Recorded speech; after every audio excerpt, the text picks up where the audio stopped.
reluctance to discuss it. I think that we are into not taking notes. We are not taking, saying that the more we're just going to go back and get in their face. And I have no desire to stick or be polite. You don't have the right to keep me.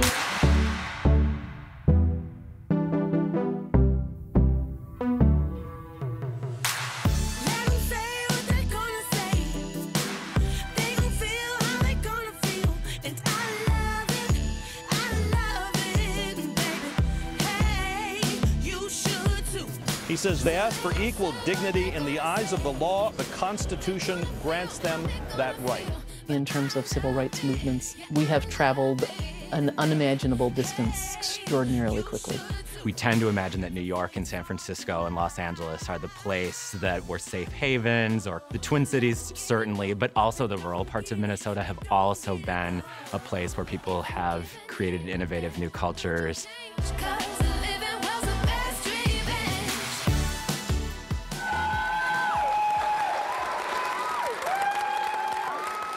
Because gay history was so hidden, you kind of have to realize that these were just people that were just trying to live. You can take lessons from the past. You can take what they did and how they did it. The LGBT world in Minnesota has consistently maintained that pioneer heritage. I think that's the one word that I would use to describe us, is that we are pioneers, and we are perpetual pioneers. If you're 18 today, you're dealing with a very different reality than I dealt with when I was 18.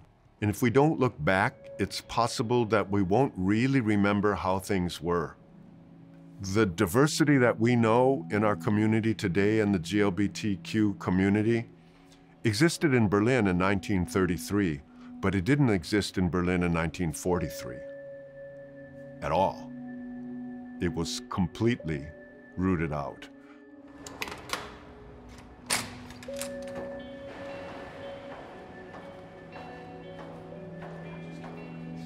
In Nazi Germany, they burned books that were un-German, and among those was the library of Magnus Hirschfeld.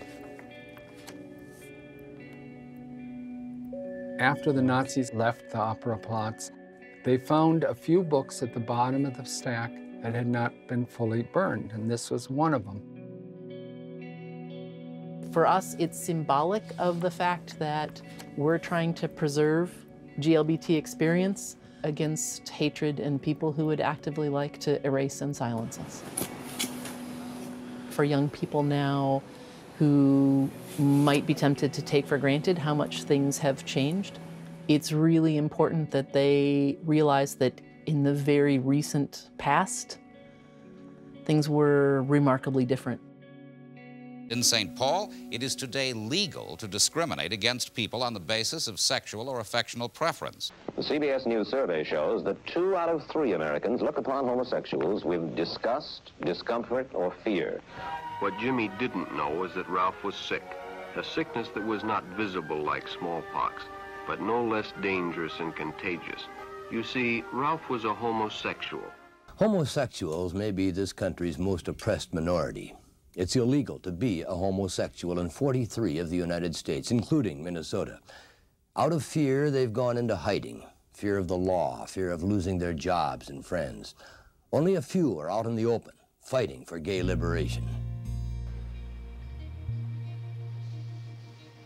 I knew that I was gay when I was about 15. I was always in love with somebody. I can't remember not being, really. When I was, like, even in grade school, I think I was in love with different little girls or my teacher or somebody. Really, life wasn't too bad early on, but when I got into the huge high school, in Robbinsdale High School, I didn't know anyone, and it was real sort of an alienating experience. And there was nothing for gay people. My father, who was in the military, he was extremely prejudiced against, gay people. And his job in the Navy was to arrest gay officers. So I was afraid to say anything. What happened was I developed manic depression and ended up hospitalized. And then I had this doctor who, I told him, I said, well, I think that I'm gay, but I don't want you to tell my parents about it. And he did. And not only did he tell them, but he suggested that they lock me up at Anoka State Hospital to teach me a lesson. So they did. So I ended up there for about 3 months. And that was just really awful. I was locked in a cell and tied to a bed, and all of this turmoil and all this misery, you know, I think really set me up to start something. But for me, it was pretty traumatic, and, you know, I thought I'd never get out. Being locked in a cell really taught me something about being free and not being free. I wish for you to be free from doubt. In 1969, the University of Minnesota was the home to the first publicly organized and accessible and available gay organization in the state. It was called FREE, Fight Repression of Erotic Expression. Right on time. You are right on time. You're right on time. FREE is profoundly important to LGBTQ history in Minnesota because it actually is this organization that begins to instruct the entire community about being gay, using this word for the first time in a massively publicized way. And FREE is this organization that really plants the seeds of the LGBT world that we know today. The Stonewall riots in 1969 were this major seminal moment of LGBT history in the country. And so Minnesota does have this proud claim to having fight repression of erotic expression beginning before then. See, I was only 19 when I started FREE. I spent a lot of time on the West Bank. Extempore was the name of the coffee house. That's where I met Stefan Ehrig. And he was another hippie. I mean, you know, this guy was really far out. I don't know how we thought we could teach people about being gay. We were really sort of educating ourselves by starting this class, you know. The primary thing for all of us was just that we saw ourselves as an oppressed minority. We saw that pretty clearly, but it hadn't really been put into words anywhere. It was Corinne Phelps who did it. They were talking about gay liberation, and so I joined them, and we're going to push, and we're going to demand full and absolute equality. That's what I was there for, and the regents got very upset, and they got upset with us. They got upset with the faculty for approving it. And then they started getting blowback from all around the state to the regents of, you know, why are you approving such a group on that campus? And the more they push, the more we push. And the more you object, the more we're going to push it in your face.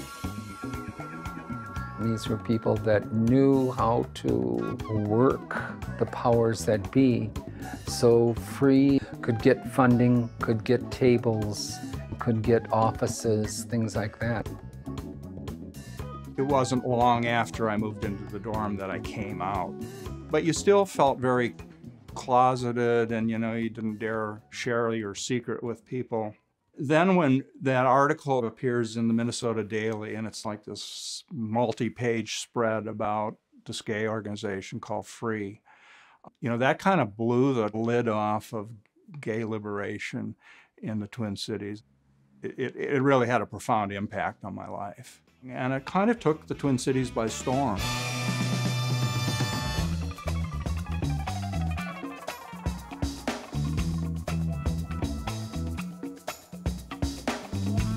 And so FREE does a lot of really radical things. They host a dance in the basement of Kaufman Union that gets aired on NBC News. You couldn't dance in the bar. You could not dance in a gay bar. You got onto the dance floor, they would flash a light to let you know the cops had showed up, so you had to stop dancing. And we said, we're done with this. Those days are done. They had no statute to back it up, but they would harass you and arrest you. So we decided that this is not legal and we're going to challenge that. And so we made an application to hold a dance in the student union.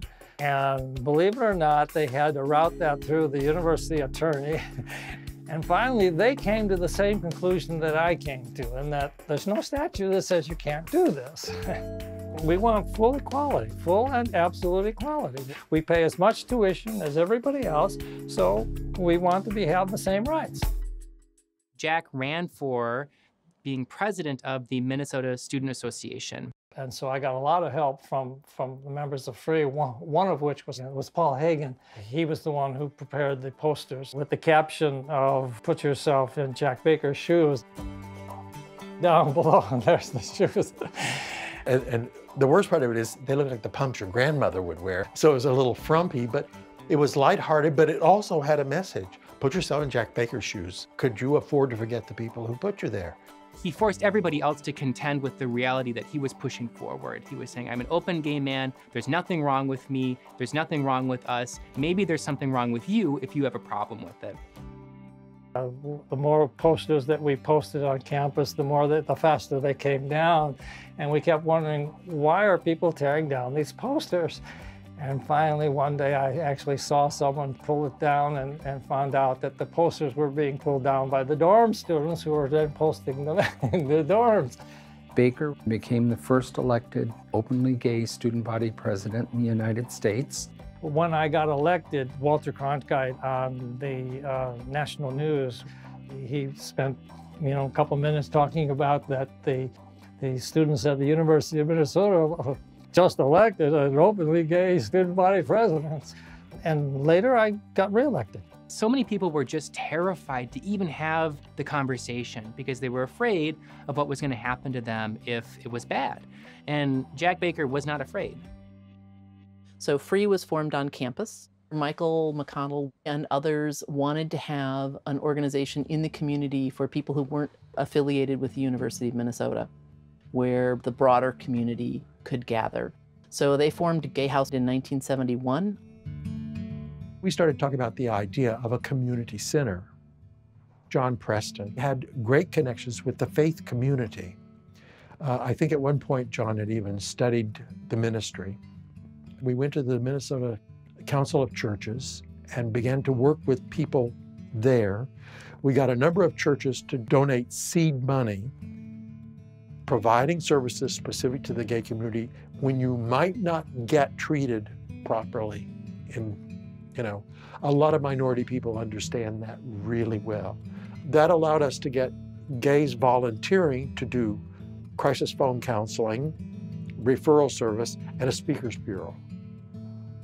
We did training sessions for police, a lot of lectures. The first Gay Pride was celebrated as a result of people organizing out of Gay House. Middle-class gays who couldn't deal with the hippie atmosphere of Gay House, they went off to form Gay Community Services. And then a number of other groups formed that were going to be working with the political parties. And I don't mean just the DFL, because we were also working with Republicans during those times.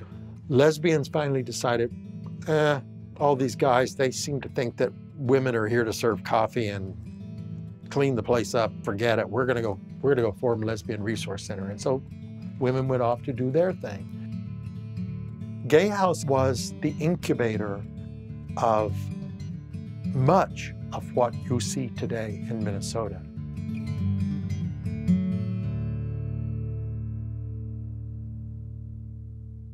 Well, I grew up in Oklahoma.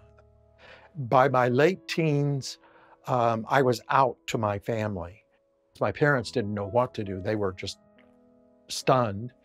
So we go to the psychiatrist in Oklahoma City. He pulled us together and he said, okay, your son seems to be pretty well adjusted. He understands who he is. He understands what he wants to do and where he wants to go. They very shortly said, you're ours and we love you. I felt really supported. When I met Jack, we met in October at the barn party, but then Jack began to call and he said, there's a play at the Drama Center at the U, you want to go? And so I thought, okay. So I went. And then he'd call and say, movie playing in the city, you want to go to the movie? And then it's, want to go to the state fair? And the next thing I knew, I was kind of falling in love with the guy.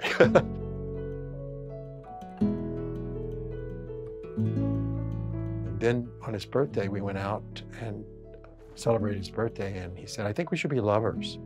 At the time, that was the term for becoming betrothed. And when I proposed it to him, he submitted a counter-proposal, which caught me by surprise. I wasn't expecting that. I said, okay, on one condition, and that is that you will find a way for us to get legally married. And he was kind of taken aback. And I said, well, you mean legally? Yes, I want to find a way for us to get legally married. When I commit, I commit. That's it. I want to be the same as my brother and sisters and the rest of my family are. So I said, well, okay, that means that I'm going to have to go to law school. And that started us on the path. So that's when we began planning get married, so legally, so that to make Mike happy and keep the promise that I had made. As we got close to the time that he figured out about marriage was possible, because he had done the research in the statutes in Minnesota, he wrote a letter to me which was very powerful. He told me that it's because of you that I have now really come to understand what society has done to me, that it has made me hide my love, that you taught me that our love is important and valuable. So now I'm really fired up. We're going to do this, and I hope you're ready. And I was ready. When I read the entire marriage statute, nowhere did it say that it requires to be two persons of the opposite sex. The rule of law is that if the statute doesn't forbid it, then it's permitted. We went down to the Hennepin County Courthouse and applied for a marriage license. So then that just got us into court. And again, the bullies with power were deciding that they were not going to do it, and we were not going to take that sitting down, and we just decided that, well, we're going to keep pursuing this, and we're going to just keep right on going. It goes all the way to the Supreme Court, and the Supreme Court basically upholds the lower court's decision, which basically says two men cannot marry. But the fascinating thing is that the Supreme Court rejects it for want of a federal question. So they said this isn't a federal issue, and this should be something that should be determined by lower courts, which is fascinating considering the later history of gay marriage throughout the country, that it does become a federal question, but they don't want to deal with it at this time. Mostly the traditional mainstream media was looking for something sensational or controversial because that would get people's attention and help sell papers or get ads on TV or whatever. By and large, I found the press here were pretty honest. Mike McConnell and Jack Baker had worked for months to squeeze through the cracks in Minnesota's marriage laws. First, Mike McConnell legally adopted Jack Baker. Jack became Pat Lynn McConnell. Pat Lynn McConnell and James Michael McConnell applied for a marriage license in Mankato. Got it before Mankato officials discovered they'd been tricked. With an adoption, it's not the same thing as marriage, but it gets some of the privileges of marriage. And it was a lawful license issued under the seal of the clerk of court.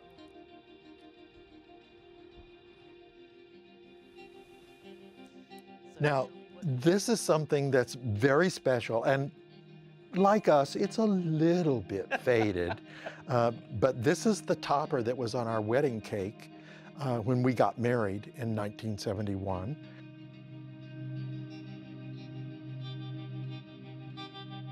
The institution of marriage, if you just look at it cold, without the emotion, it is an institution that is used for the distribution of wealth and privileges. If you don't have the option to take advantage of that institution, you do not get certain rights and privileges in our culture. Because I am white and privileged, I get to have a lot of things that many other people do not have, but I am a citizen of this country. I am equal to every other citizen in this country, and if they can do that and it's legal, I can do that and it's legal. Now, if you're going to talk about it on a personal level, it's important to me to be able to talk about Jack as my husband, as the person that I'm committed to wear my wedding ring.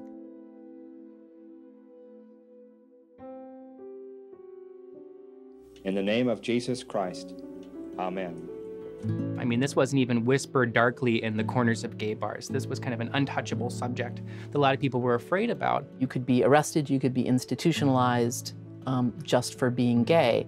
And at a time when many people were trying to figure out how to survive, Jack and Michael somehow had the vision to say, we don't want to survive, we want to thrive. We want the whole experience. We want marriage. That one's really evocative. Yeah, kind of thinking. Yep. Which is what he does a lot. Free didn't actually last for that long, and a lot of the movers and shakers of Free went on to become politicians and to become major community radicals. You could say it's like the Declaration of Independence for the local LGBT world, is this fight repression of erotic expression. Movements have a way of consuming you, and they will take as long as you can give. And we felt that there was now enough strong leadership in the community, and so 1980 was the year we said, we're done. We had bought a home. We now needed time for our own personal relationship. My older brother told me at one point, he said, you know, Michael, if you had done this in Oklahoma, you would be dead. They would have killed you.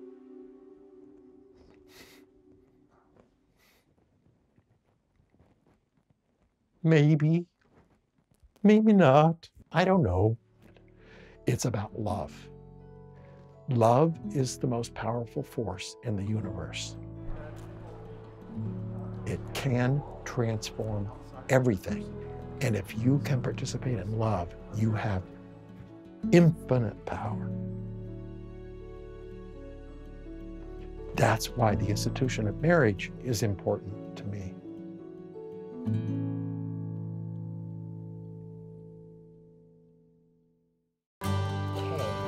So our last location is this giant building. It was built as a shoe factory, which is a precursor to Red Wing Shoes.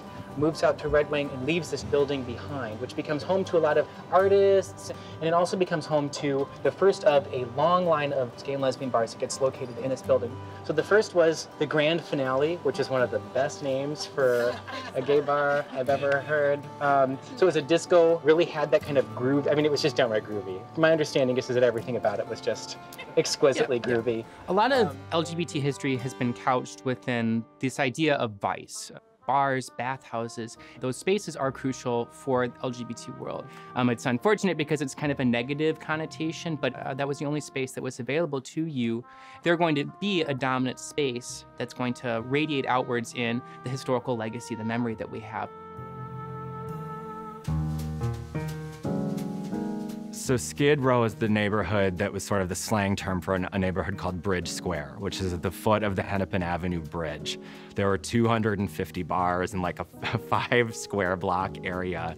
Brothels, bars, and pawn shops, and cheap hotels. And so a lot of LGBT establishments were able to operate under the radar in this broader umbrella of vice and sin, at least a Minnesota brand of sin. In Minneapolis, you can see that the gay bars that we have today, they all opened up as close to the old Gateway District as possible. So the gay 90s, for example, began as the Happy Hour Bar, became queer in the late 1950s, and that is because all the queer establishments in the Gateway had been demolished and they just go to the next closest place they can possibly get. In the Gateway District, in the 30s and the 40s, folks would have met their friends, had drinks, gone home, and never have known that they were a booth away from this gay group that identified it as a gay bar. So you have these parallel experiences. I think a really great set of stories that tells us about that is The Evening Crowd at Kimser's by Ricardo J. Brown. It's a bar owned by a German couple, which was in downtown St. Paul, who simply allow folks who never openly declare themselves as gay or lesbian, but understood to be in the back of the bar, and typically at night. And Brown gives a lot of stories about these kind of characters that he finds in his memories of the people that he met at Kimster's during the 1940s. Okay, we are standing on the site of Kimster's Bar, which existed from the 1930s to the early 1950s.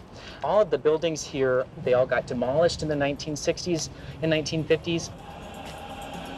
When Minnesota legalized gay marriage, the party was right here on this site. And actually, most people who celebrated it did not know that they were celebrating on the old bedrock of this bar that had existed where people had to hide for their whole lives. It really was this kind of full circle kind of moment.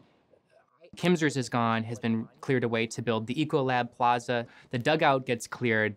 So you have these areas that disappear practically overnight, but you cannot demolish this behavior. It simply will reappear someplace else. So my introduction to the gay bar life was the 19 bar on 19th and Nicollet on a Sunday afternoon. Yeah, this was about 1962.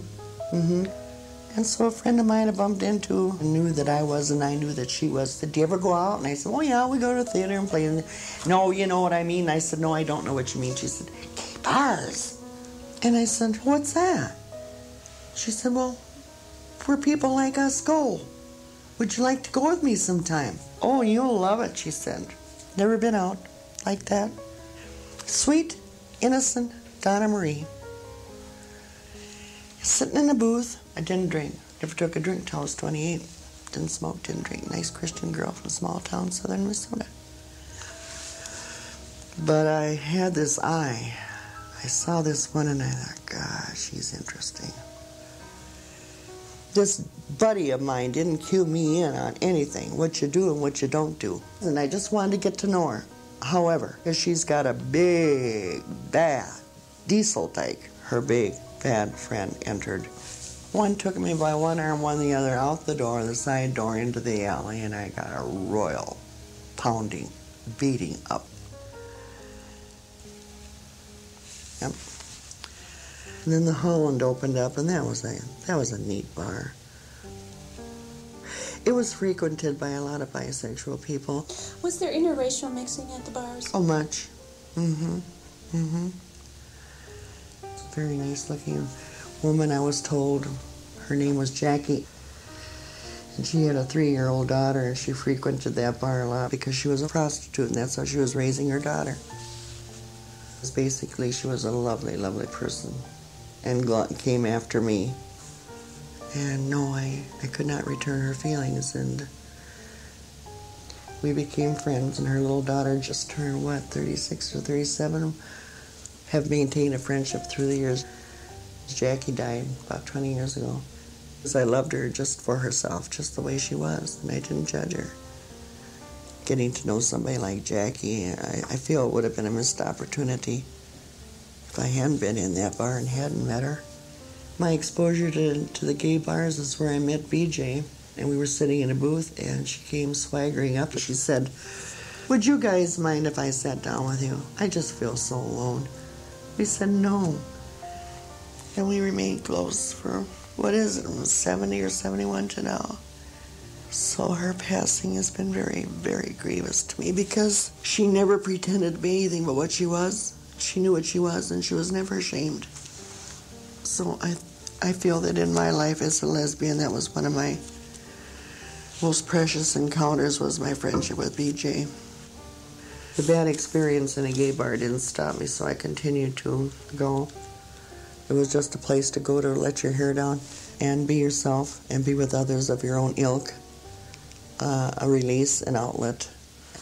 But there was something intriguing about it. It kept me going back because I had the feeling I wasn't alone. There were people like me out there. This building was home to a bar called Foxy's. It was owned by a woman named Honey Harold. Honey dedicated most of her life to making sure that at least one women's bar was running in the city of St. Paul, and thus Minnesota had one women's bar running from the 1950s all the way until the 1990s.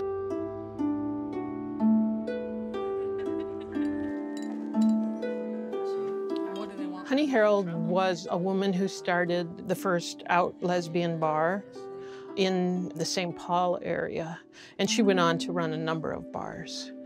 And I didn't know anything about her until I met Caroline Gilbert, who began to tell me stories about her life with Honey. They had been lovers in the mid-60s, and she was involved with Honey when Honey operated the first bar. And the whole country seemed to just be under a wave of change. Caroline's stories enabled me to take the basic story and write a screenplay about it, and I made a 30-minute short film called Fertile Ashes. Do you know that your bar is the only lesbian bar between Chicago and San Francisco? Honey's barn actually got burned in a fire that was sort of mysterious. A lot of folks think it was arson of local neighbors who knew that this woman was trying to open up this bar in their neighborhood and they'd burned it down. We don't know that, so that's not something that we can say with absolute certainty. Honey was a good girl. I loved Honey. Yeah, as a good friend, good friend. There wasn't anything that she wouldn't do for me. She watched over me a lot. Let's see, back in 1974, I started going into Foxy's. And I got to know her pretty well. And she hired me as her bouncer. What an honor. It really was. It was.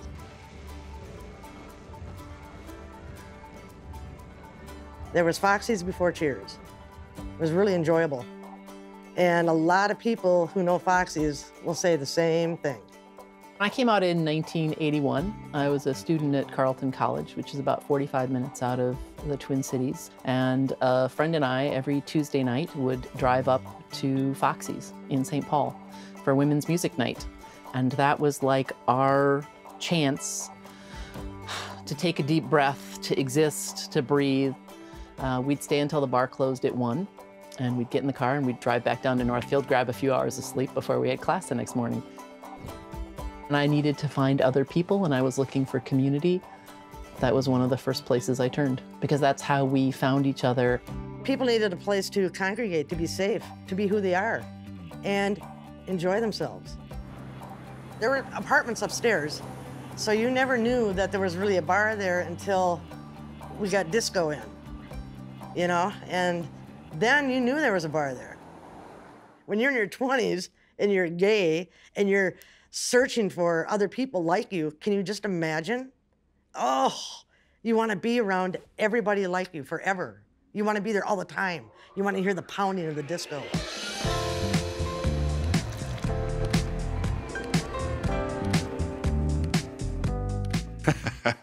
To the coming out part, I thought to myself, it's like, first of all, I'm turning 30.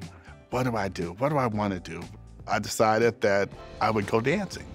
I went to the 90s. I had the first experience of someone actually offered to buy me a drink. There was someone sitting next to him. I went like, how do I handle this? You know, and he said, just tell him thank you.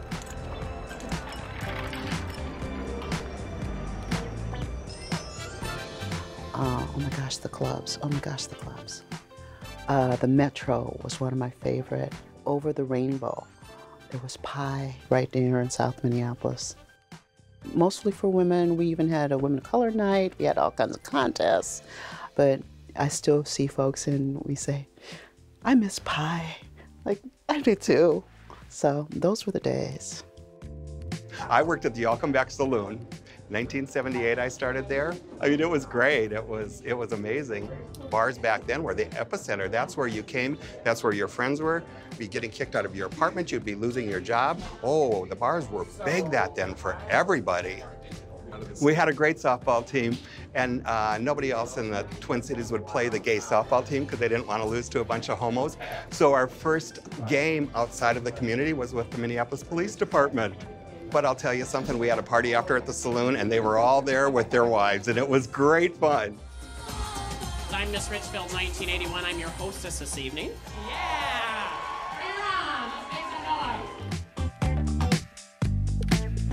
I mean, it was wonderful. I kind of choked up because it's so vivid. It's so vivid. And it was a really, really good time in my life.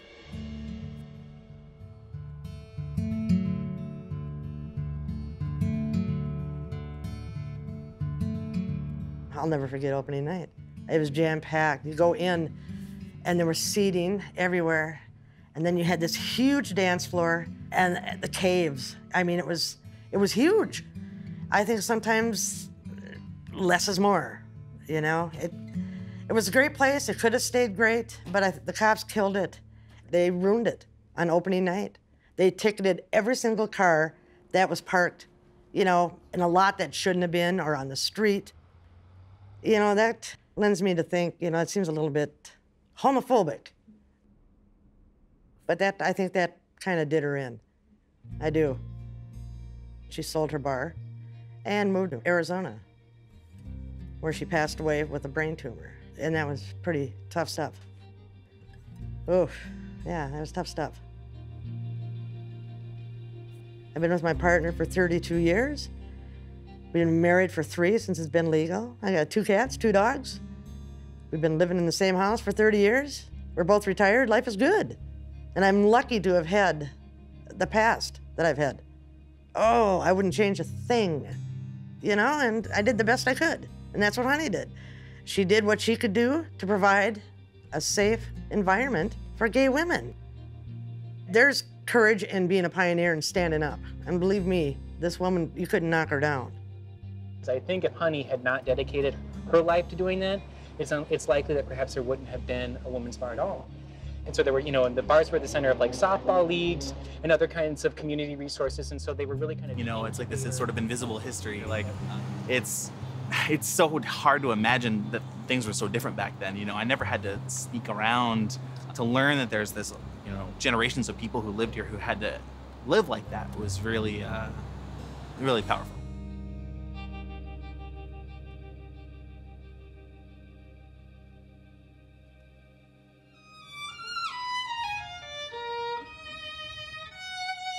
A deepened understanding of race and culture requires the following, and then some more.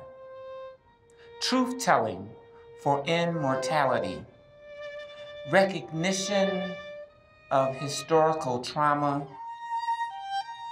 this free Black child of transgender experience of inner city Chicago, of stifling institutions of white supremacy, of great shoulders to stand up on, of Chris-style dreams, but Andre's reality. Art has the ability to inspire people. And art connects us as human beings on the planet. And it documents our existence on the planet. And to be able to tell our own narrative and tell our own stories. I have the distinct honor and pleasure to have been named the oral historian for the Transgender Oral History Project at the Treasure Collection at the University of Minnesota. I'm just so fascinated with... This morning I interviewed June Remus, who is a 70-year-old African-American transgender woman who had her surgery in 1977 at the University of Minnesota and living an out fabulous life and being a positive role model in our community. I am female, post-operative transsexual, and I'm from Des Moines, Iowa. From Des Moines, Iowa? Yeah, just a little country girl. Oh, wow. What was it like growing up in Des Moines? It was nice. It was a small country town type of atmosphere. Did you come out in small town America? And if so, what was that like?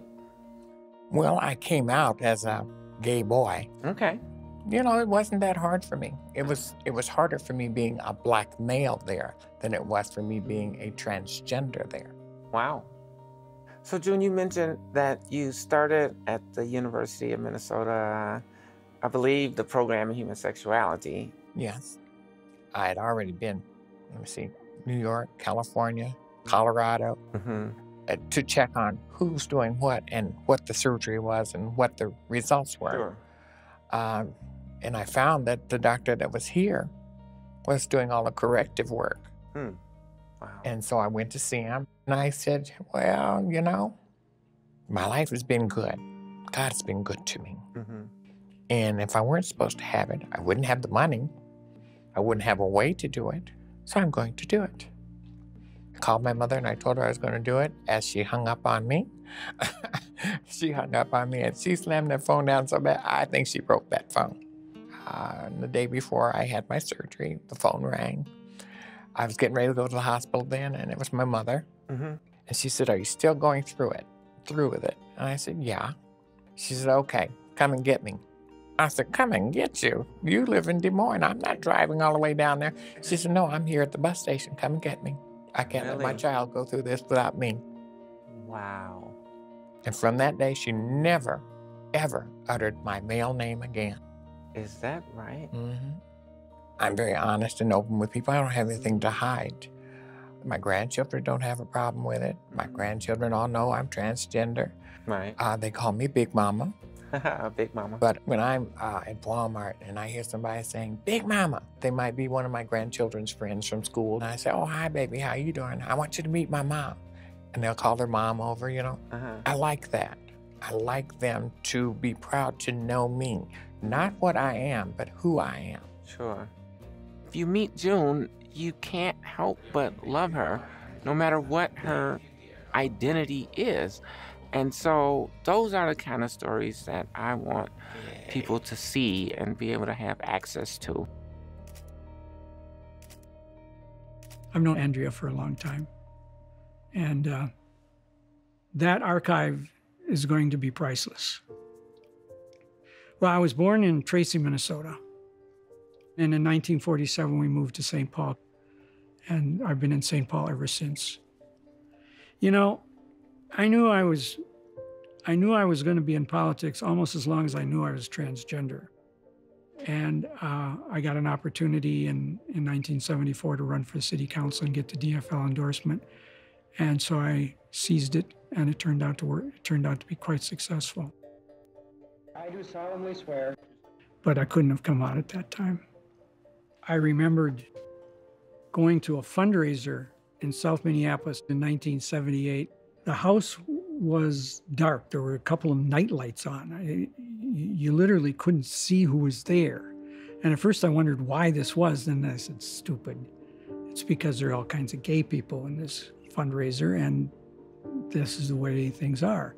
So I was an elected official, and I was in the closet, and there was at least one other elected official there that was in the closet. And we literally had a in the closet, totally dark fundraiser.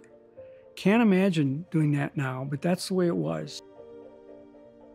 Started out using a therapist in Tappan, New York, and he insisted that I enroll at the same time in the University of Minnesota program. For the simple reason, he said, you need to know other transgender people. You need to know people who are going through the same experience. When we came one night to our monthly meeting, we were going to take a modeling class and learn how to walk. And I said, I'm not going to do that. I said, I'm a feminist. I didn't do this to become a cliche of being a woman. I decided to become a woman. I was married, and my wife, in the end, was very supportive. It took a while for her to come to terms with it. And I began living as a woman on January 1st, 1983.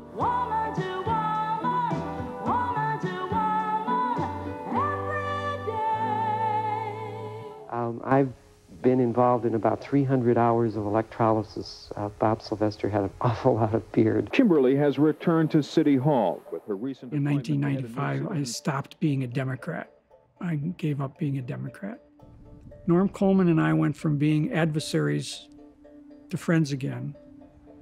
And then he did this extraordinary thing, and he asked me to be his deputy mayor. I didn't see that coming. And so I became his deputy mayor, and I served as his deputy mayor for almost a year. And then in October, on coming out day, I came out as a Republican. In those days, it was clear to me that free markets, free enterprise, limited budgets, all those sorts of good old rock rib Republican values. I don't know where they are now. So who knows what's going to happen? There may be another transition in my life. Story is absolutely essential to this. It's not something that's nice. It's not something that's interesting. It's what produces revolutions. What Andrea is doing at the university is extraordinary in that she's getting on tape the story of all kinds of transgender people and getting it down for all time. This phenomenon that we call the transgender experience has been happening since the beginning of time. Two-spiritedness had always occurred. I'm one of the burnt thigh people. My Lakota name is Chentanji, which means yellow hawk.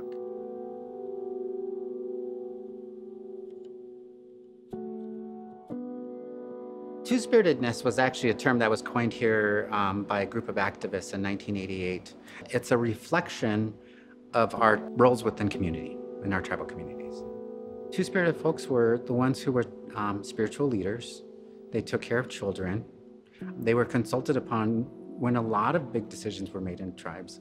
Within my tribe, it was always important if you had a name from a two-spirited person, it was told that your child would live a long life. And so people were who they were, and nobody was seen as being wrong. The earlier writings, when you read about the missionaries coming upon Native folks, they talk about men dressing as women. They talk about it in a very negative light. And those were the folks that oftentimes were killed immediately. The spiritual leaders and the two-spirit folks were the ones who were killed immediately, because those were sort of the fabric, the core of the tribe and core of sort of the social fabric. So once you destroyed them, you could destroy a lot of that community. And so early on, they learned to hide two-spirit people.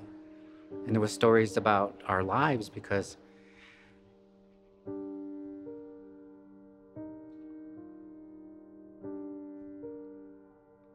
they knew they would kill us. So they hid us.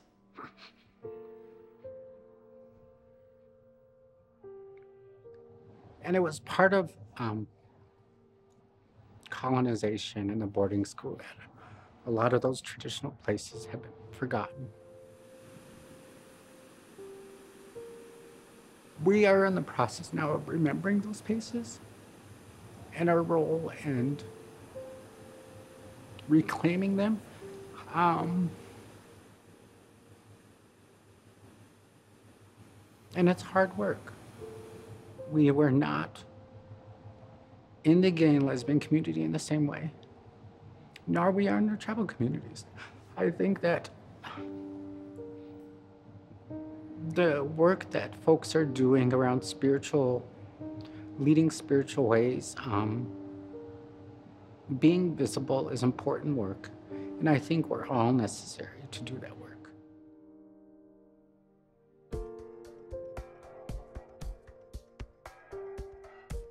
After I finished my undergrad, I moved here and got involved immediately in Queer Street Patrol, patrolling the streets of Minneapolis. And so that was my first sort of foray into activism here in Minneapolis. And had heard about the American Indian Gay and Lesbian group here in Minnesota and met Inuksuk, Richard LaFortune. And amazing, amazing. Here was this Native person that had integrated this identity of being out as a queer person and a Native person and had them integrated in such a way that there was finesse to it. I write poetry. I've just sort of let it happen organically, and it's a lot of my artist friends who have invited me to do poetry readings and being involved. I've always kept a journal, but over time was my story for my son and my grandson. I always think would be interesting for him to read it. I was just at a Sundance this weekend, and it was so interesting to be there because the Sundance leader and the medicine man actually called it out and said there were two-spirited folks here in the arena and that we were powerful medicine. and a lot of the people came over and shook our hands. And it was amazing to have that much reverence. For me, it's like a reawakening in community. Losing love makes me sit around and ponder. Absence of your evil make my heart grow fonder. It won't heal. You are listening to KFAI Radio, 90.3 FM in Minneapolis and 106.7 in St. Paul. Welcome to Fresh Fruit Rare Productions. Minneapolis is a great city. It's a beautiful place. I've lived here my whole life. I think for me, it was a lot about having a cultural support, being Latina, that have family that really supported you. I had a lot of people that really didn't support me, but I think I've had a lot of family and friends that supported me. My mentor is Roxanne Anderson, and I had mentioned to them that I wanted to do radio. And they said, well, I do the show on KFAI Radio called Fresh Fruit Rare Productions. Why don't you come in and sit with me and co-host with me for about a show or two? And I was like, oh my God.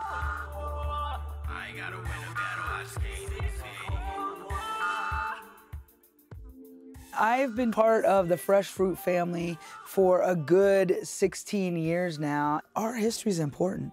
It is. Right? Oftentimes, we don't get to claim our history, or our history gets The fact is a lot of racism towards the transgender community. Trans women of color, especially, being murdered across the United States of America. Being able to use the restroom of your choice. And it's just really important that we try to focus on those issues. We're so blessed because I know. Andrea Jenkins Yes. just walked Oh my into God. the studio. I was just talking. Say happy birthday. Thank to you. my best friend, Yes. Thank you. One of the dopest activists in the Twin Cities. Thank you. I appreciate it. To just be able to be a part of that, the oral history project that Andrea does is so worthwhile. I mean, she's legendary in Minnesota, and just all the work that she's done, she's really inspired me. Stay tuned for Encuentro coming up next right here on KFAI. Have a great, amazing night.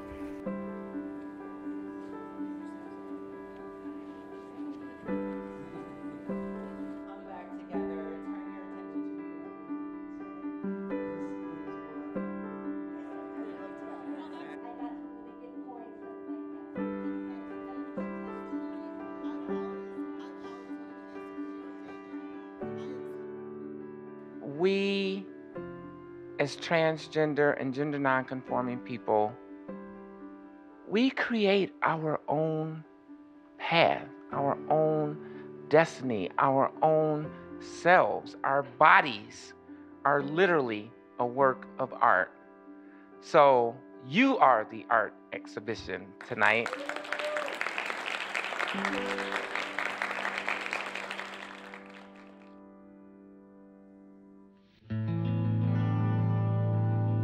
So having the bus there is wonderful, and I actually pay homage to Brian at his bust on occasion. It's a touchstone for me. Just did a really nice job of kind of capturing both elements of Brian. Early Brian, kind of the more counterculture, war protester that then informed the Brian who moved into and seized the reins of power of later in his life.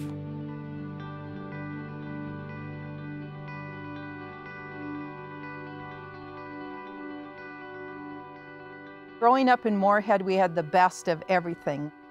My mom was a former teacher. She'd take us to plays and to lectures. I mean, I don't know how many children go to lectures, but we grew up going to college lectures. He got stuck babysitting me a lot, but he was always good about it. My grandmother became very active in Republican politics, national committee woman for the state of North Dakota. And so Brian was really soaking it in. Grandma taught us that to stand up for justice.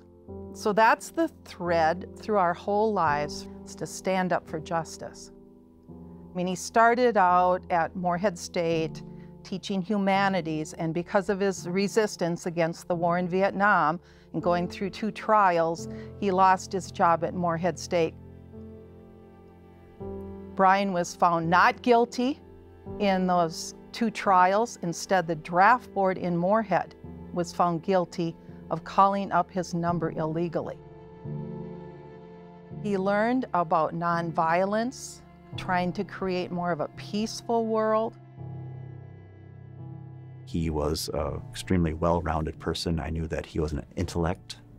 He was a dissident in his heart.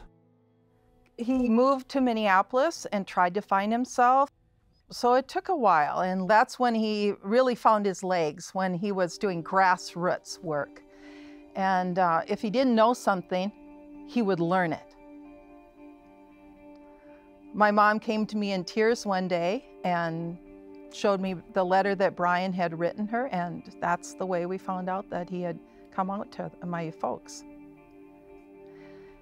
Because of my television career, I had interviewed the founder of PFLAG, which was created to help families just kind of process it and learn and grow together. And so I invited my mom, should we go to his lecture? So we did, and that was a real turning point because then we met other families. And I'll tell you another turning point was when Brian brought a longtime lover home. And we really liked Dennis. Then it was a person instead of just a label. He understood that change occurs in many different ways. Protest and dissent and activism. He was doing that. But at the end of the day, if you understand how power moves through our system and moves through our society, you can jump in and take hold of some of that power and leverage that power. He got involved in the Democratic Party and he ran for the city council. He was just honest right from the beginning. When it wasn't popular, you know, in the late 70s, he announced that he was gay, and when it came time to run, he was the first. If Brian is elected, he will be the first openly gay person that we would have here in our Twin City area on the city council level. And I think there's a testing right now going on to see what, geez, they got some people in legislation, now they want somebody in the city council, and when are they going to stop?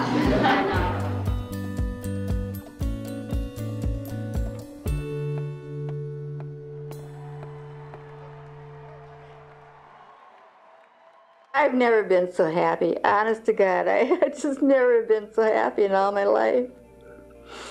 Because Brandon worked for it. His friends, gay and straight, they loved it when Georgia came to town.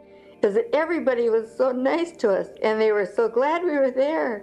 And didn't they think we'd be there? I mean, this is what got me, because I think many young people's parents aren't behind them as much as we have been. It was almost like my mother was the mother of all these people, you know, because there was a parent who was willing to be open and loving to them. And I think it makes it easier for other people that are in that same position as Brian, you know, to be honest and forthright. My parents never gave up on their son, never. Whether he was resisting the war in Vietnam, or whether he was coming out as gay, they never gave up on him. Well, this is actually my first Pride March. It's my first year out as a gay man, and I feel it's real important to take a public demonstration on pride and who I am. My first memory of Brian was hearing in 1983 about a Minneapolis city council member who had been elected, and he was gay. And I remember that distinctly.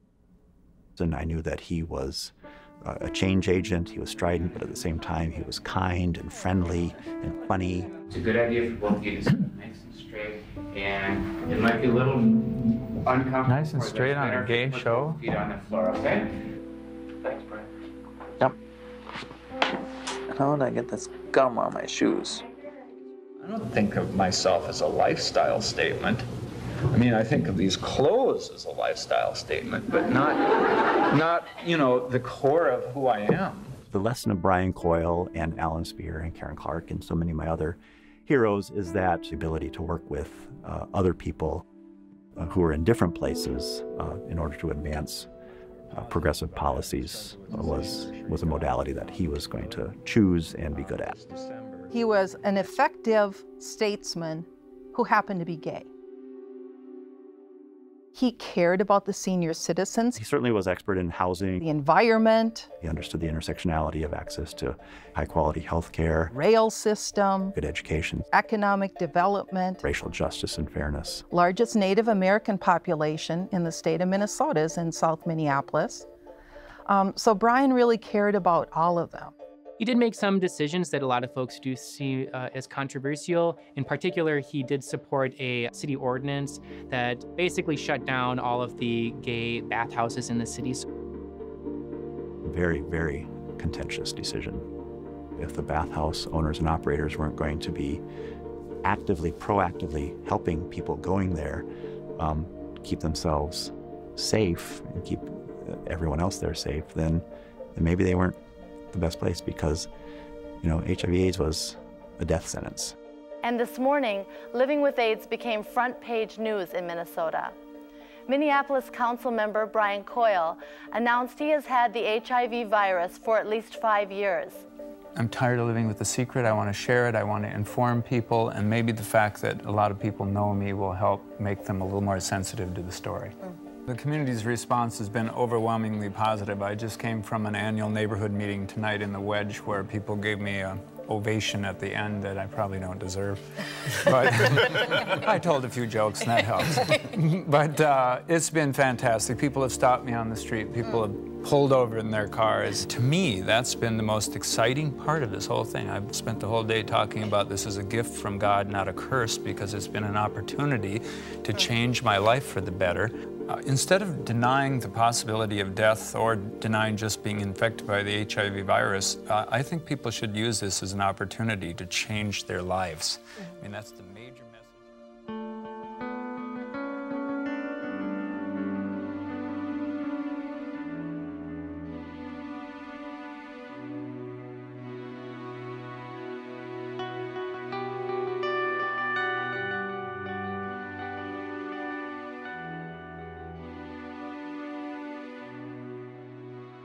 Politics is not money and power games.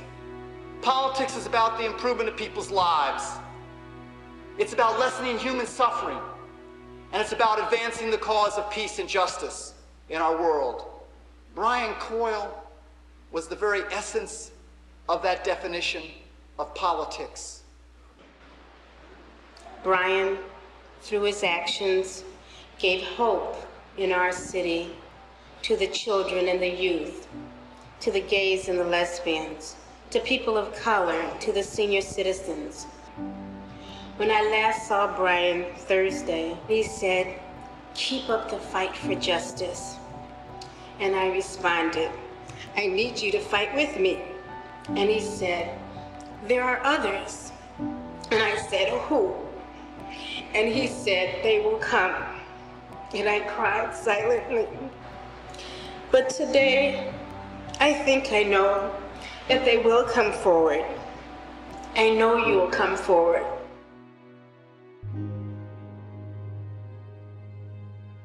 My name's Ash Farah. I use he, him pronouns as I'm a trans man. At South High, I am the president of South High's GSA. GSA does not stand for Gay Straight Alliance anymore, so we defined it as Gender Sexuality Alliance. The thing that I really liked about Brian Coyle was he did these awesome teach-ins against Vietnam in particular, and I was being a product of from a war-torn country that really spoke to me.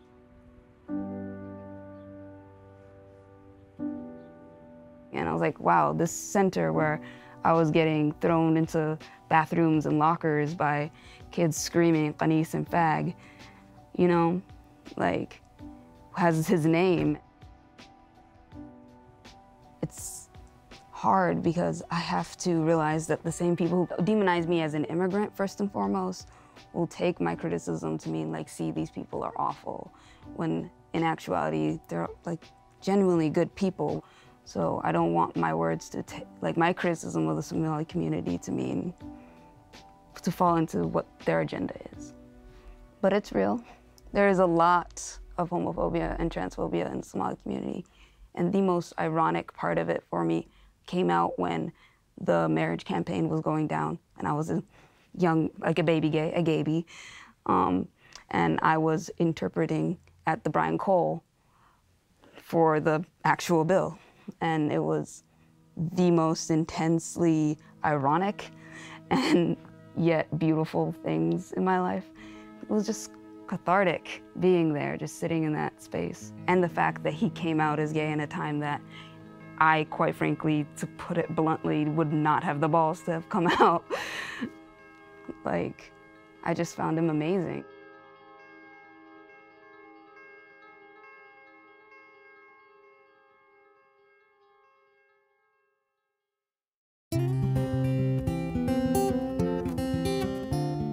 We have a lot to be proud of in Karen Clark's service to the state of Minnesota. So Karen was elected as an out lesbian in 1980 and is still serving today, 36 years later. Her website identifies her as the longest serving out lesbian in the country, but I have to believe that's GLBT elected official probably in the world, because after 36 years in office, I don't know who's been around longer than she has. I grew up in southwestern Minnesota, Rock County, it's called. It's one of the most conservative counties in all of Minnesota, it turns out. My parents were sharecroppers, and my mother was just a wonderful person who gave me a lot of How do you feel about that? fire. And I said, oh, go to it. I was very involved in college in the anti-war movement. My degree was in nursing, and I did public health nursing for the first few years. My first job was out in the migrant worker fields out in western Minnesota. And then during the winter, I took a job back in St. Paul, where a lot of the migrant farm workers had settled. It was during the time that the Black Panthers and the Young Lords and the Young Patriots in Chicago and elsewhere were setting up community-based health clinics. So we took a whole busload of people down to Chicago, visited those 3 organizations, came back and set up an organization. And today it's called La Clinica. In those days, it was called the Westside People's Health Center.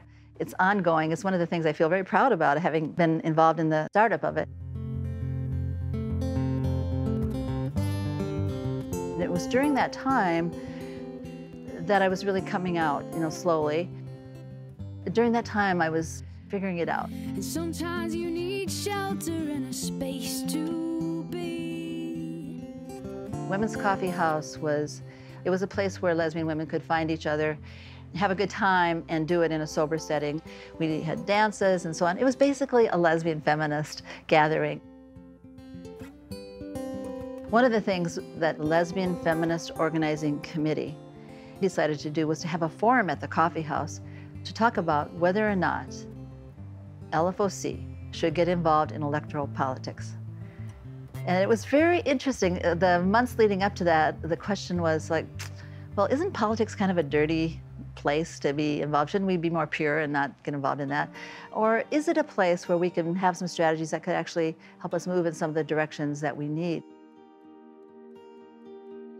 The coffee house, you could have, 50 to 100 and some people there in any given, it was a Saturday evening gathering.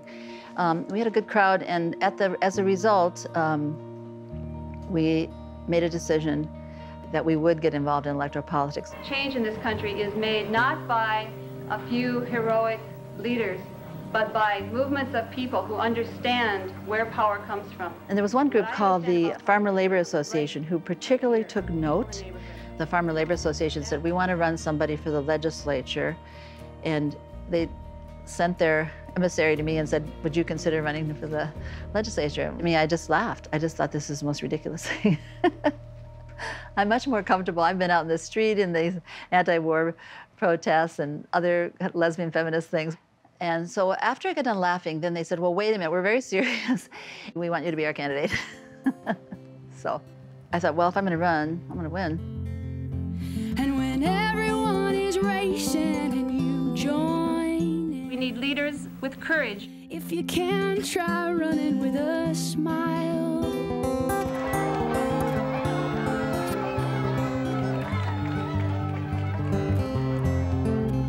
Madam Chair, members, I would certainly rise to strongly oppose the Stryver Amendment.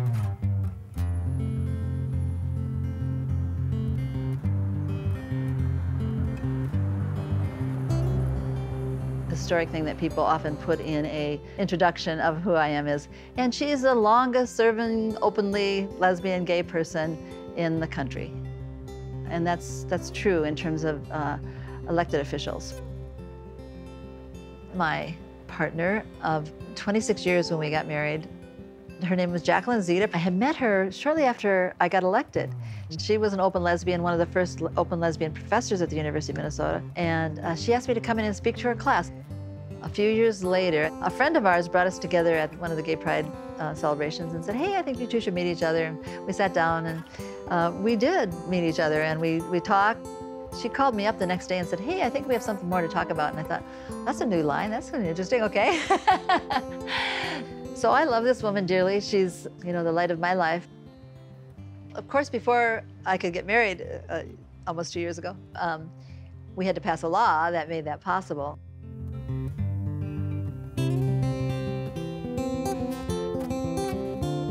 It's really important that we deal with racial disparities within our own movement, and that we continue to look at the fact that women are still not always appreciated within the LGBTQ movement. I just know that there's a lot more work to be done.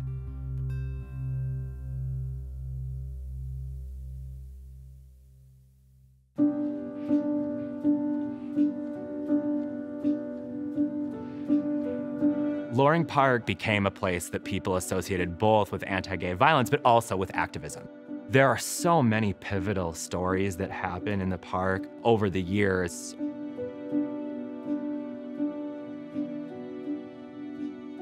Loring Park was a place that was low cost, in the center of the city, near service jobs, near Hennepin County Medical Center, which is a common place that people in the community worked, and was also close to things like bathhouses, gay bars, and public sex. So there was a kind of gay male orientation towards Loring Park. Loring Park has been the center of public male and to some extent transgender identified sexuality for a long time. And I think that that is one of the reasons that the park became a center of pride parade.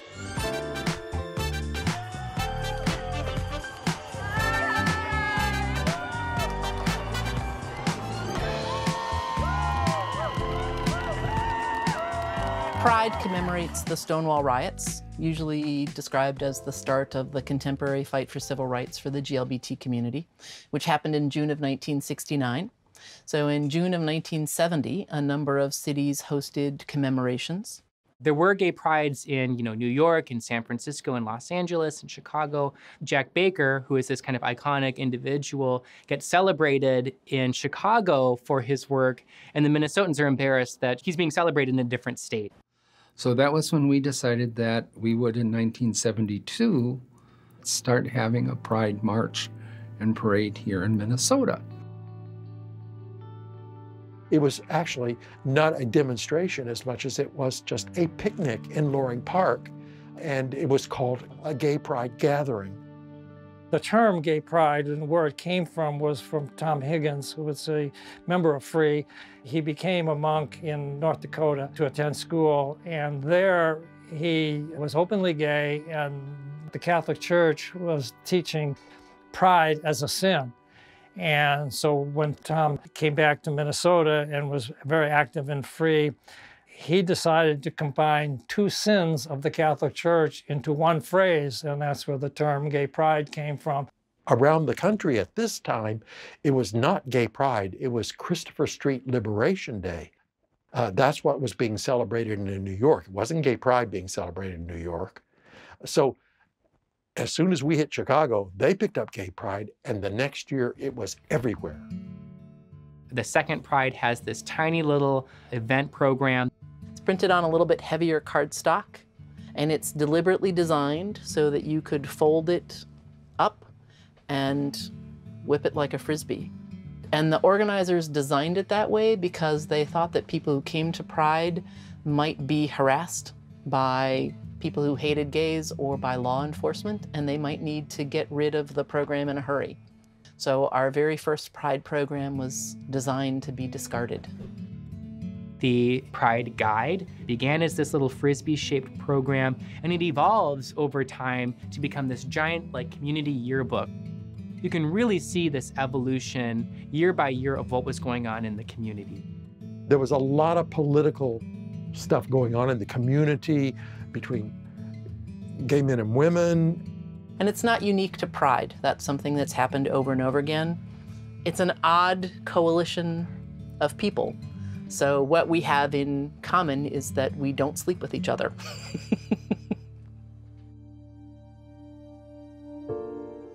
We often have very different experiences and very different issues. And when you add into that issues of race and class and geography, it's a complicated coalition. For a few Pride festivals, there was a lesbian Pride in Powderhorn Park, and there was a gay Pride in Loring Park. But it was important because it developed a more well-rounded conversation about what LGBT was in Minnesota. They added the words transgender. Wasn't much debate on that. It took longer, and the debate was much, much longer for bisexuals. You know, back in the late 80s and early 90s, when I was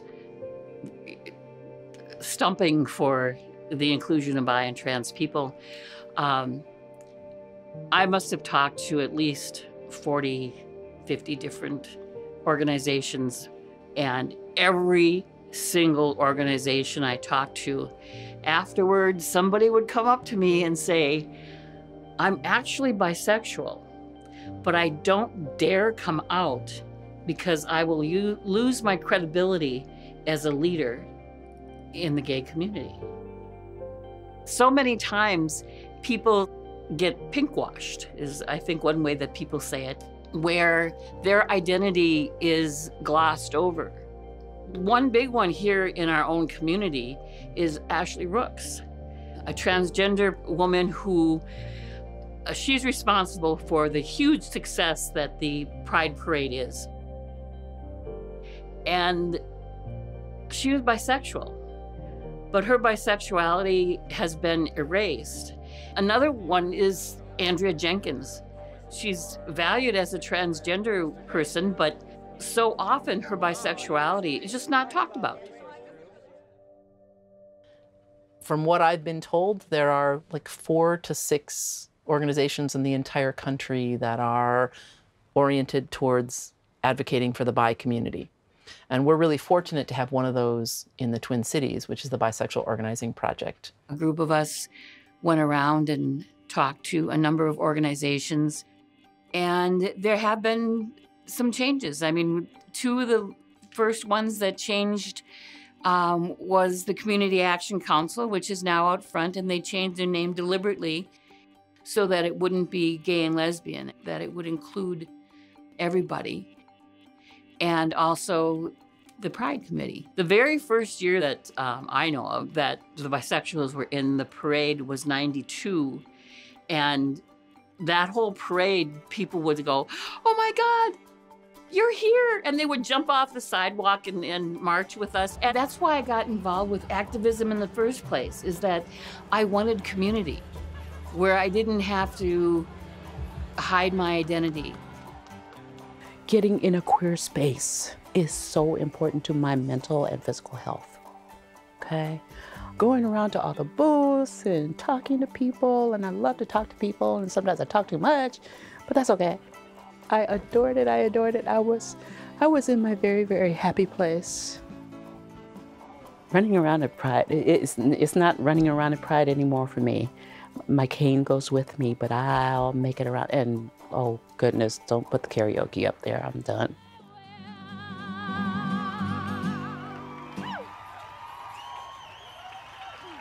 Pride does grow exponentially in attendance. So that happens as people are coming out exponentially, as identifying with this LGBTQ identity, but it also starts to grow because the heterosexual ally community starts attending as well. And Pride definitely has contended almost since the beginning with being too accommodationist. The very first Pride Guide had this kind of tentative invitation that said non-gays encouraged to attend. So it was kind of like a, I guess. Major corporations started to get wind of this. In the beginning, it was employee groups, so it was actually LGBT employee groups of these large corporations who decided to come forward, which in the early 90s, was somewhat of a risk.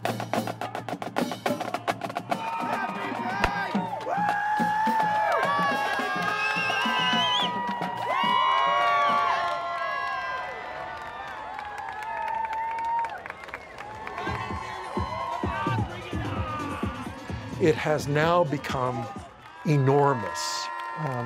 200,000 people in Minneapolis is not unusual for Pride celebrations now. But I remember those early marches. They really were marches that were more protest in nature than celebration in nature.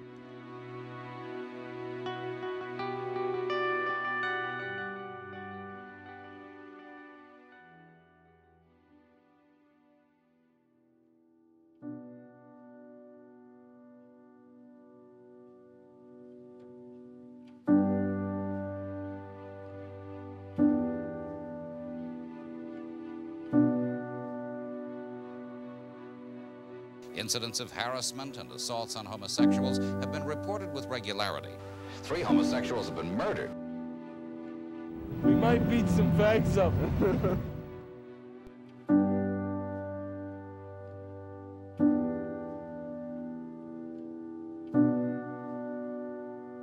There would be violence, then would lead to actions at City Hall. And so the park would then give life to a whole other set of political alliances. So to me, it's about our community taking care of each other and then also connecting with allies in other communities. There still is gay bashing that occurs, but there was a lot of gay bashing going on. We felt very unsafe. Joel Larson was this beautiful young man who just arrived to Minneapolis. He was somebody that you would notice in a crowd right away and that you would remember. I think he really fell in love with the city. He liked that it was a place that he felt more accepted than he did in Iowa in the late 80s. I got a call from a very close friend of both of ours, and she told me that Joel had been murdered. And I remember screaming, and it was a bit of a blur after that. I had not been to Loring Park since Joel died. And I walked to the area where he died, and it seemed very dark and dreary and sad. And then I turned, and I looked across the expanse of the park, and all of a sudden it was like he was there with me, and it popped into my head, this thought of turn your back on hate. So from the initial thought of that phrase of let us turn our back on hate, teach love, I felt really strongly that I wanted the memorial bench positioned so it faced away from the scene of the crime and faced out across the park. The actual dedication of the memorial was planned by Joel's sister and her wife, and it was very healing, and that there was a sense of peace and being able to perhaps release a little bit of the grief after all of these years, to know that there was something there, that Joel and his story and what happened wouldn't be lost over time. It's become, basically a permanent part of the park, where anybody that comes through there, they're going to wonder, who's Joel Larson? And just ponder on that thought of, let us turn our backs on hate, teach love.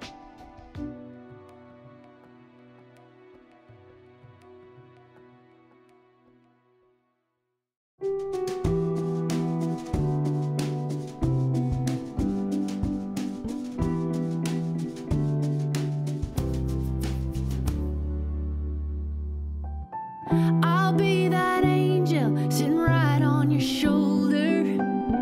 I'll be the star shining to light your way.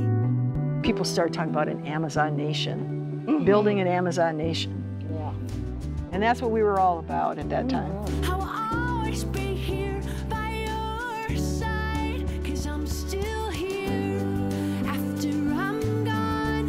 In the birds singing. In the 70s and 80s, there was very much a thread of back to the land movement in the lesbian community, where women felt like being a lesbian in society was overly oppressive. Both that desire for a separate space coming out of the women's liberation movement, but also the basic economics of the fact that cities privilege men.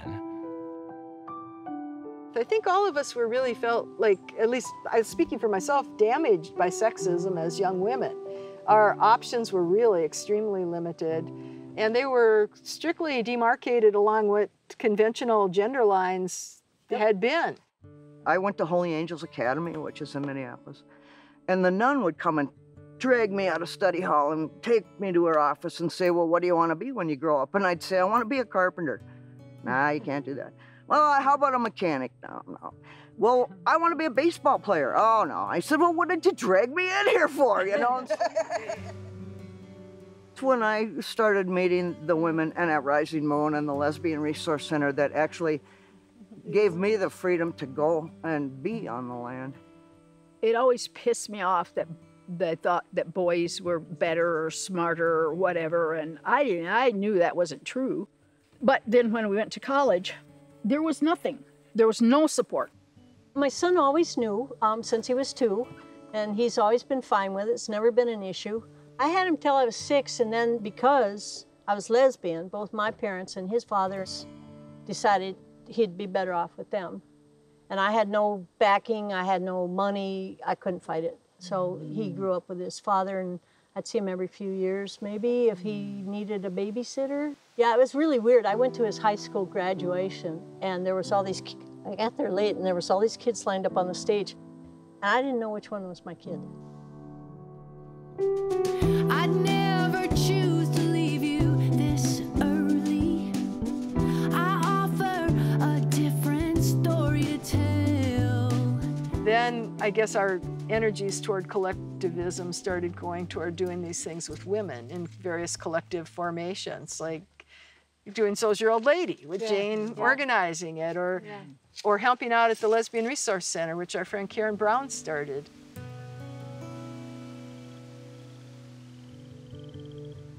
So when did you first hear about the Back to the Land movements? When did you guys first become conscious of it? Jane told us that she bought that land, and we went to Rising Moon. Somebody who owned it before needed some quick money, and we had the cash, and we bought it. So then we had it, and what are we going to do with it? Because we knew we wanted to be in the country. And we said, let's have a women's community. The whole thing about Rising Moon, we were sitting on the edge of the garden, the moon was coming up, and we said, how should we name the property? And we said, let's call it Rising Moon. And that's how the name came. Yeah. That's a great story. Yeah, it is. This is a hackamore bit. It goes over the nose instead of into the mouth. And it was thought to be more gentle. That's mine. Diana and I rode our horses from Wisconsin to Aiken. And then our friend came and brought teepees that we had made. And we set up, and so we were living in teepees on the land at Rising Moon. The year we were living in our teepees, it got to be the end of October, and it was really damn cold. And the neighbor next door said that we could come and just stay at his place. A lot of us from Rising Moon went to Mel's place to winter that first winter. Yeah. And Dick, who was what they called a heavy, he was half Tennessee Walker and half workhorse, and he hauled our stuff in and out from Mel's place over to our neighbor, Mr. Hesbeck's. And so he was just a really good neighbor, and Dick hauled dog food and horse feed and luggage from the visitors who came, because lots of people came to visit us.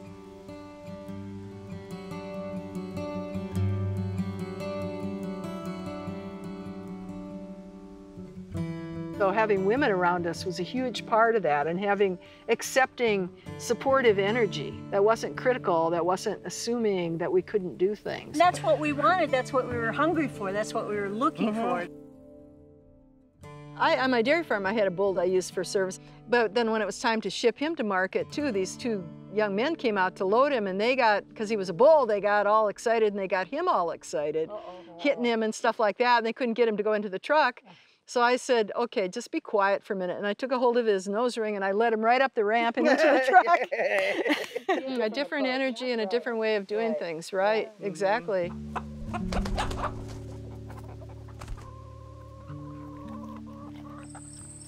When we started this, or you start any business, you're willing to go without very much money. You work your tail off, you work 16, 18 hours, you maybe get 10 cents an hour, but you're building something. As you get older, as I've gotten older anyway, I've no longer wanted to work quite that hard for a dream. But then the younger kids come along and they've got all this energy and they say, well, let's try to do it without all the machinery. And that's what I think with the cycle, where each generation kind of reinvents idealism, I guess we're talking about. I will always be wherever you are. Being on the land with other women, it was about building things with women. Community and movements and institutions. Power. Yes, exactly. And then what could we create from that, that energy? If we could get that energy and feel that supported and that much inspiration, what could we do with that? We'd build our Amazon nation with that.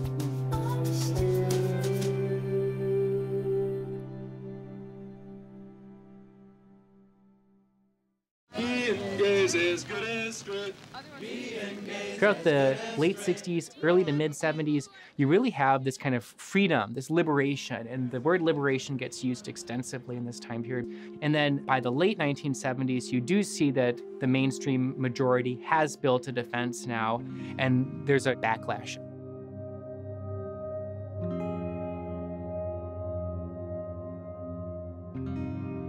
Stephen Dean was an activist, one of the people that was responsible for the cities of Minneapolis and St. Paul adopting gay rights ordinances. Minneapolis was actually the first unit of government at any level in the United States to pass transgender inclusive non-discrimination language, and that happened in 1975. In 1974, the St. Paul City Council passes an amendment to its existing non-discrimination ordinance that it's kind of federally required to pass. It extends non-discrimination protections for cases of sexual preference. And so this ordinance is in place for 4 years before it gets swept up into this huge national controversy that gets inspired by Anita Bryant, who is this semi-famous saleswoman for Florida orange juice. Come to the Florida sunshine tree. And she was a singer, and she was a runner-up to a Miss America pageant. Because I dared to speak out for straight and normal America. She convinces the voting public in Miami-Dade County to repeal this gay rights ordinance. After her success in Miami-Dade County, Anita Bryant and her group, Save Our Children, take the show on the road. So there's kind of outrageous claims that she's making. It's a fear-based campaign. Anita Bryant had target cities where she was encouraging faith communities to actively work to repeal human rights laws. Let this historic petition and vote by the people of St. Paul. There was a Baptist pastor here in St. Paul, and they launched a repeal effort. All kinds of problems.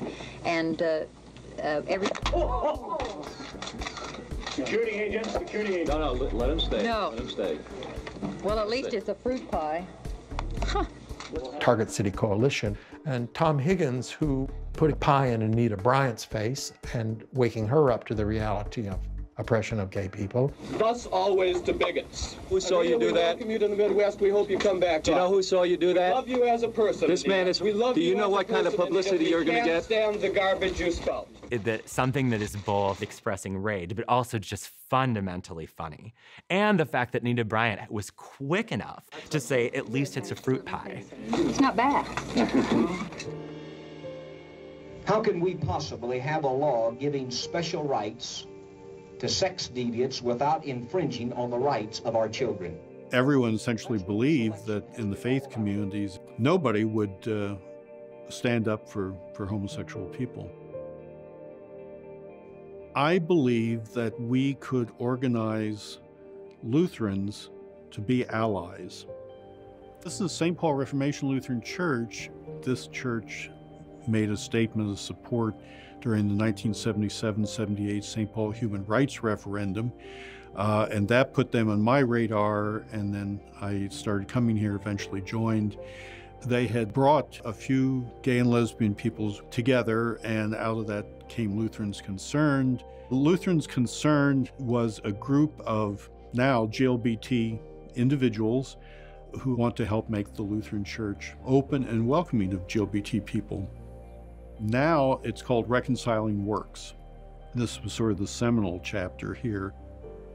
A friend and I were given the task of seeing if we could find some supportive pastors of various denominations. So we started meeting with bishops or judicatory heads and challenging them to write pastoral letters to their congregations stating that this was a matter of human rights and justice, and the ordinance should be supported and not repealed. And we went around to every bishop's office and got supportive statements. But that taught us an important lesson, and that was not everybody in the faith communities should be automatically written off as the enemy. The door had been opened for groups like Lutherans Concerned, and Dignity, which is Catholic, Integrity, which is Episcopalians, Affirmation, which is a Methodist group. Particular rabbis and synagogues had always been supportive allies, and the whole thing started to move forward. We were garnering support from so many different groups, including faith communities, that we had become confident that the repeal would not succeed. I think they should have the same rights. Yeah, I'll go along with that. They are still human beings, and pay taxes like everyone else. City Council President Robert Sylvester. If it's a low turnout, I think they'll win. And so all of this comes to a head in April of 1978. So we were all gathered at the St. Paul Hotel, waiting for the results. And at first it looked pretty good, but then you could tell that the negative side was mounting more and more. So the voting public of St. Paul, by a wide majority, rejects this gay rights ordinance, votes it down. And it was shocking. I mean, it was absolutely shocking. And it's that moment when the reality sets in and that this fight is going to take decades. Shortly after I was elected and I was coming over to kind of figure out where my office was, I hadn't been sworn in yet, I ran into a legislator from St. Paul who said to me, "Clark, if you think you're going to come in here and pass that gay legislation, forget it. We just threw that out in St. Paul." And I said, "What was your name?" That was his introduction to me. He didn't even tell me who he was. It was just like... There was an ad in the Minneapolis newspaper that said, "Gay rights. Sure, they have rights. They have the right to immediate extermination." Voters in St. Paul approved overwhelmingly the withdrawal from the city charter human rights amendment. People were just devastated. This was a friend of mine. His face kind of captures it all. It's one thing to sort of live in a climate of hatred. It's another thing to have that actually thrust into your face in a way that this referendum did.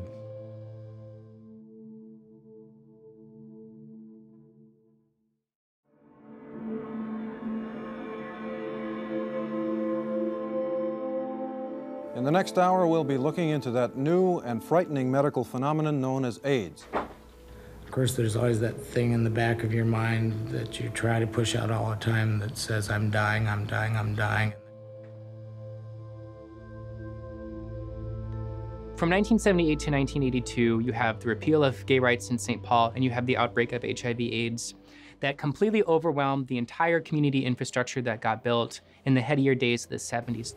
If I'm one of the few people who has AIDS, I feel that I'm not going to try and pretend reality is different than it is. If anything, I'm going to help people to understand reality as it is. Bruce Brockway, first person diagnosed in Minnesota with HIV. It it was the great shock. The epidemic was coming here. Let's be clear. If you got AIDS, you were dead. There's no treatment for AIDS. Since we didn't know much about what was going on, we didn't have treatments to help manage either the virus, its replication, and the damage it was doing to your immune system. It certainly presented to most people the prospect of certain death. I have more time for activism, but less energy to do it. By the time Bruce died, he had already been involved with creating the Minnesota AIDS Project. And the AIDS Project was important because there were people in the city of Minneapolis who said, we need to be doing something here. And they were trying to find ways to get resources into the community. So you needed something like the Minnesota AIDS Project. You guys see one of those? Everybody see one of those? I would like to work, but people will not hire me because they're afraid the public will find out that I have AIDS.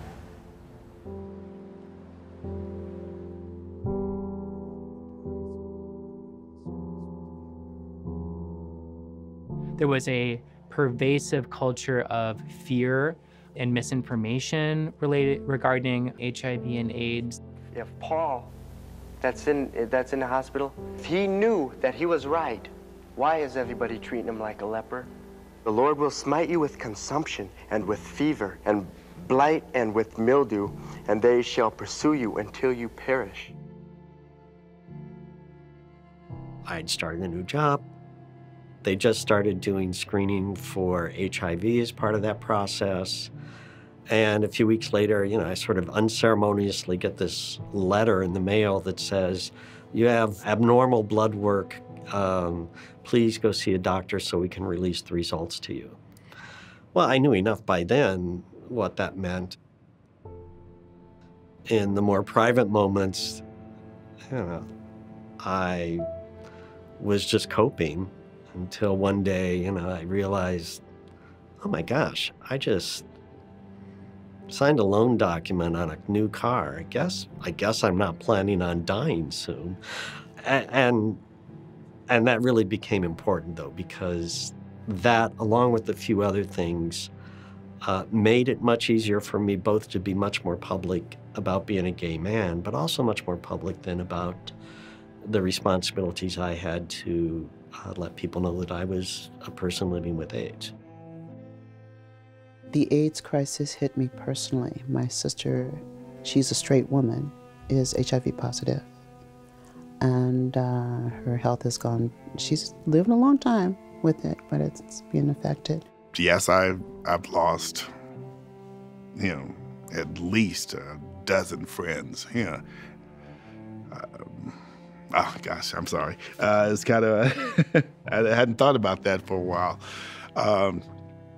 I would say that because of the AIDS epidemic, there was almost a higher consciousness for me that came out of that. The Aliveness Project was a project for people with AIDS. Housing, food, anything that they could do to help someone in that situation. For the Aliveness Project, I used to do fashion shows at the 90s. Because I saw all these, beautiful people, just kind of hanging around doing nothing, So I said, hey, why don't we get together and do a show and do it for a cause, and that was, once again something important to me for at least I think 3 to 4 years we did it. It's sort of like having a deadline. Deadlines make you get things done. And it's like, I don't know what my deadline is, but I'm just more aware that there's one out there. Silence was death. If the most important thing that a gay person could do was to come out, then I realized the most important thing that I could do once I discovered that I was HIV positive was also to come out about that. and that there needs to be somebody who's willing to speak truth to power. Lorenza told me that the last thing that Tony wanted to sense before he died was the taste of a strawberry.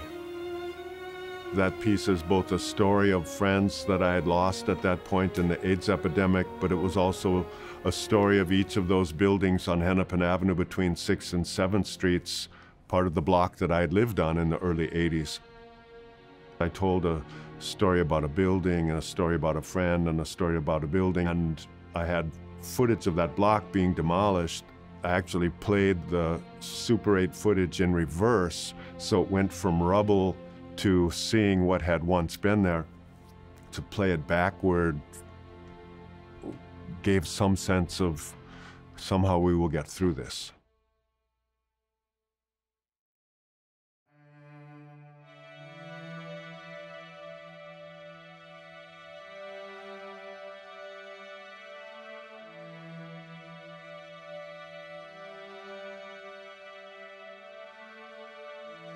There was a showing of the Names Project AIDS quilt on the mall area.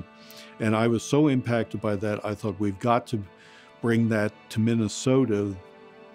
And there was just this tremendous outpouring of people who wanted to help. We had the showing inside the Metrodome. We had had panel making workshops for Minnesota to add to the quilt, and these panels were very moving. Each panel was actually the size of a coffin. And it began to change the shape of the conversation.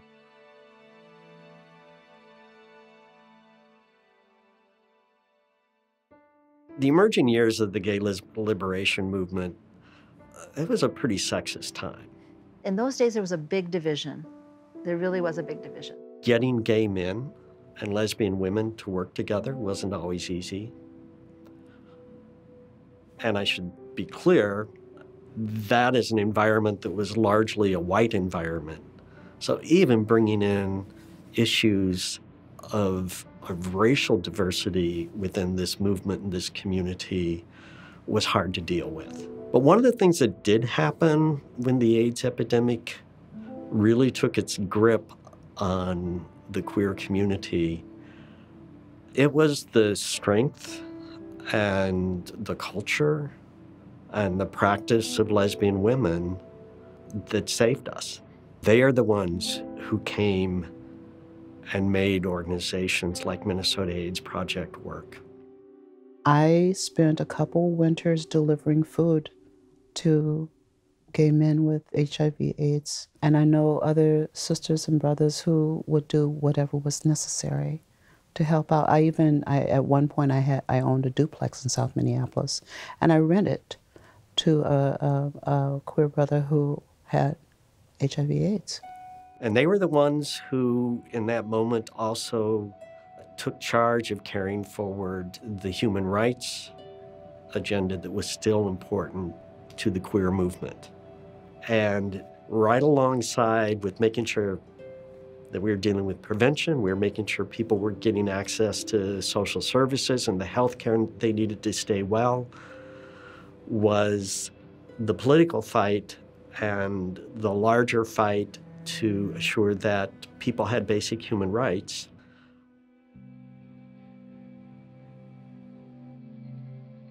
Representative Karen Clark had come up with the idea of asking the governor to create a task force around what came to be called hate crimes. That passed, somewhat surprisingly. So I was talking with Representative Clark, and I said, Karen, why don't we try this around the human rights amendment? Because if we can get that passed at the state level, then we don't have to do this city by city thing. So she said, that's a good idea, let's do it. And she submitted that to the governor, and the governor approved it, and we were off and running. So one of the things that we knew we had to do when we were trying to add sexual orientation to the Minnesota Human Rights Statute, we knew we had to build the base throughout the state. You have to get the votes to pass a piece of legislation, right? Out front, the Gay and Lesbian Community Action Council, I think it was still called at that time, was able to help shape a campaign. When we started to look at the civil rights law, we knew that we wanted to have sexual orientation with a broad meaning, but that didn't just happen overnight. It was really, I can give credit to It's Time Minnesota and others who decided, like we need to build grassroots support. Do you know of anybody in greater Minnesota? And it's always been about making sure that the legislators who represent the whole state understand what the basis of this civil rights law is, why this is a civil rights issue, and that they themselves can feel comfortable enough to vote for it.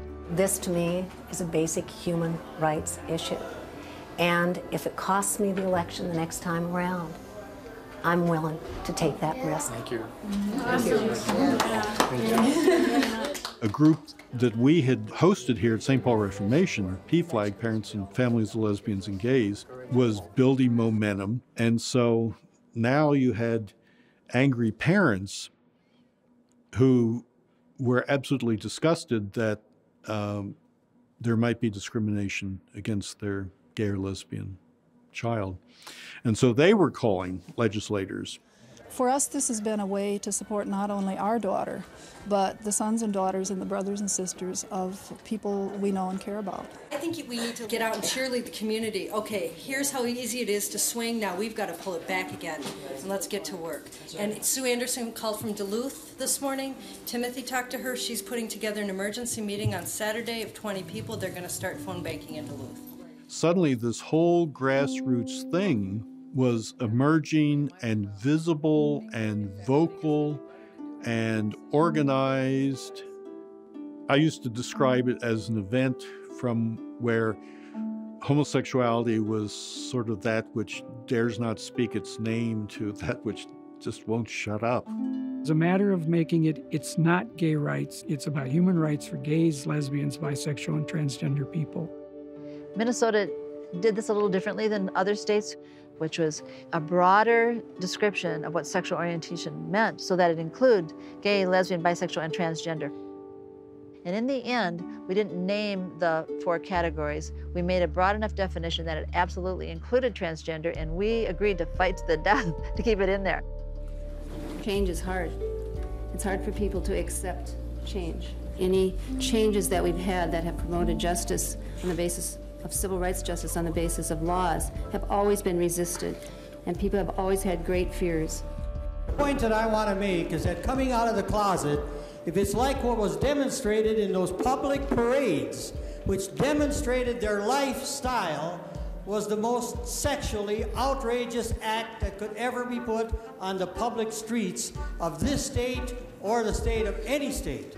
Senator Chmielewski, I'm out of the closet too. And you've known me for 20 years. Members of the Senate, there's a great element of fear. But I will tell you, if we pass this, the House passes it, the governor signs it, it is the right thing to do. The motion is adopted. It's a very impressive victory margin. The language between the Senate and House bills is very similar. We passed the law with a broad definition. I'll never forget, Senator Alan Speer, dear colleague, he had some real questions in the beginning, and by the time we completed that community process, he was one of the strongest, supporters of making sure we had that language. The state law passed in '93, and then it was the following year there was the Great March on Washington. Well, I will never forget seeing Alan Speer at the steps of the Capitol in Washington, D.C. on the Great March saying, "Gay, lesbian, bisexual, and transgender human rights." And I said, yes, we did it.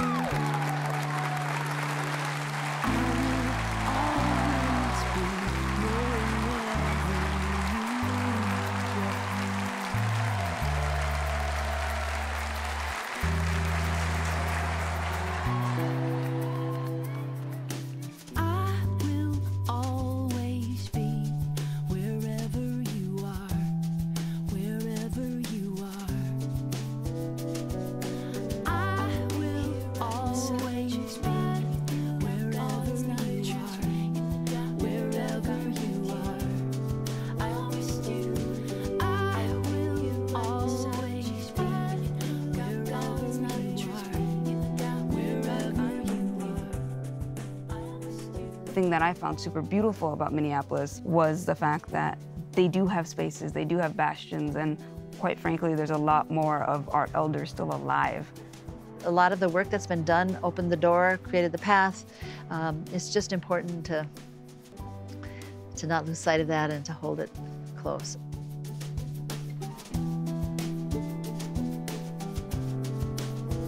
I'm very confident that the next generation or two will be able to do that as long as we hold on to what we have. And I like to listen to what young people think needs to be done, so I could ask the question, what are you going to do in the future? I plan to attend Augsburg College next year. It's going to be on a leadership scholarship called Act 6. I'm going to study pre-med, mainly because I am a science geek and always was. I don't know how I fell into political things. Maybe it's because my body's a political statement. I just really want to become the first openly trans surgeon in the United States. So that's how I can practically lead my activism and what I'm passionate in at the same time.